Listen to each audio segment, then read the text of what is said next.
आज कहानी एक ऐसी किताब की जिसे शैतान की किताब भी कहते हैं, कोडेक्स गिगस। सवाल यह है कि क्या सच में कोई किताब शैतान लिख सकता है? कहा जाता है कि ये दुनिया की सबसे खतरनाक और रहस्यमयी किताब है। और पता है, ये किताब कागज की नहीं बल्कि जानवरों के चमड़े से बनी है। कहते हैं कि ये पूरी की पूरी किताब सिर्फ एक रात में लिखी गई थी। 13वीं सदी की बात है। एक सन्यासी ने कसम तोड़ी तो उसे मौत की सजा मिली। उसने वादा किया, एक रात में सारा ज्ञान लिख देगा।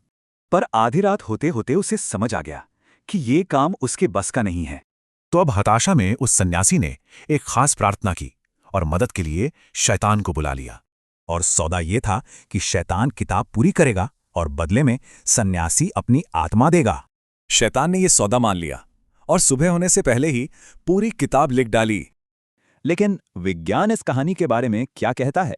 हैरानी की बात है कि पूरी किताब में लिखावट सिर्फ एक ही इंसान की है। और वैज्ञानिकों के हिसाब से इसे लिखने में कम से कम 25 साल लगे होंगे। तो एक तरफ कहानी है एक रात की और दूसरी तरफ विज्ञान कहता है 25 साल। तो आखिर ये काम किसी इंसान का था या फिर वाकई किसी शैतानी ताकत का?